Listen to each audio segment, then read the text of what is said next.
Good morning everybody, it's Friday the 15th of May 2020 and today is a philosophy day. Philosophy is when we talk about and think about really big concepts. So we'll talk a bit more about concepts in a minute, but task A today is to have a listen and to have a look at a story. Now this storybook, I've got, I love this story. I've got so many copies of this book, but none of the copies of the book are in my house right now. I don't have it with me. So I did find an amazing video and I'm going to read you the story from a video. So that's going to come up on your screen right now. That will be task A, to have a listen and a really deep think about that story. While you're watching it, have a think about what the story might be about. Here is Where the Wild Things Are.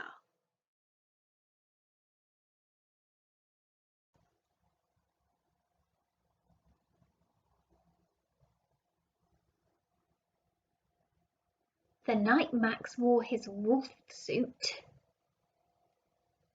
and made mischief of one kind and another, his mother called him Wild Thing, and Max said, "I'll eat you up." So he was sent to bed without eating anything.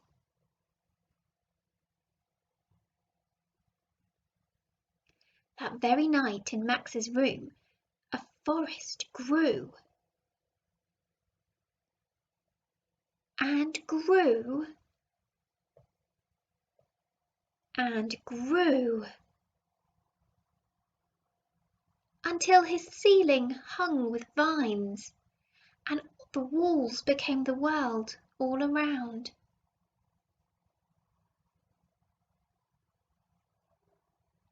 And an ocean tumbled by with a private boat for Max, and he sailed off through night and day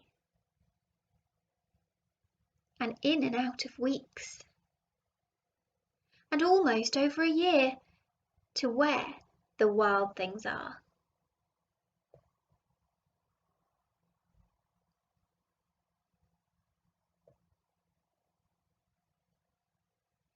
And when he came to the place where the wild things are,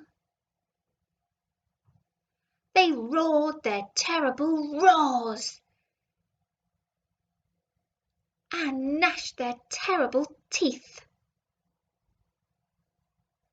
and rolled their terrible eyes and showed their terrible claws, till Max said, "Be still," and he tamed them with the magic trick of staring into all of their yellow eyes without blinking once. And they were frightened and called him the most wild thing of all, and made him king of all the wild things. "And now," cried Max, "let the wild rumpus start."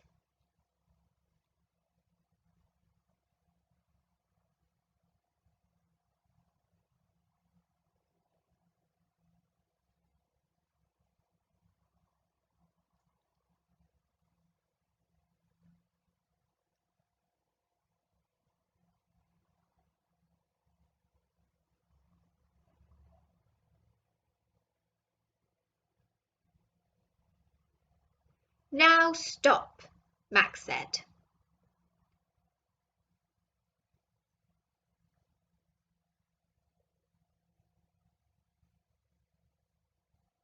And sent the wild things off to bed without their supper. And Max, the king of the all wild things, was lonely and wanted to be where someone loved him best of all.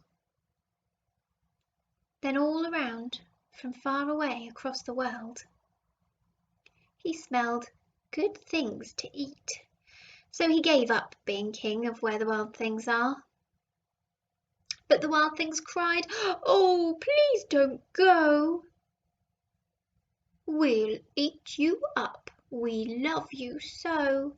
And Max said no. The wild things roared their terrible roars and gnashed their terrible teeth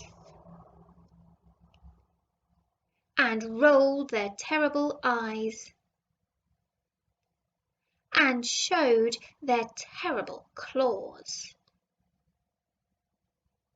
But Max stepped into his private boat and waved goodbye and sailed back over a year and in and out of weeks and through a day and into the night of his very own room, where he found his supper waiting for him, and it was still hot.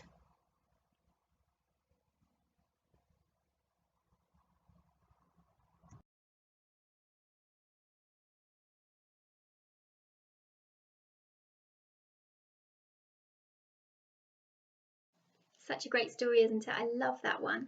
And now we're going to think really carefully about that story, and we're going to think about what were the big ideas in that story. What was the story about? Yes, it was about a boy called Max, and yes, he went on an adventure. He went somewhere and he came back again. But it wasn't just about a boy called Max, it was about big ideas. And I'm going to give you some examples of big ideas, and I want you to decide whether, yes, that story was about that concept, that big idea, or no, it wasn't about that concept or that big idea. And you've actually got a sheet with lots of light bulbs on, and those light bulbs have different big ideas on them. So, for example, evil. Was that story about evil? If you think it was, colour in the evil light bulb. Was that story about friendship? If you think the story was about friendship, colour in the light bulb. If you don't, just leave it blank. So that is your task B today. You might need a grown-up to help you to read the words. And finally, task C, you might need to rewind the video to look at the story again for this one to help you, because it's called I See, I Think, I Wonder. We're going to think about the story. You might, as I said, need to rewind it, choose a part of that story and have a look at what you can see, just what you can see with your eyes. So I'm going to use this picture from the story as an example. You can do the same one or you can do a different one. Here's what I'm going to see.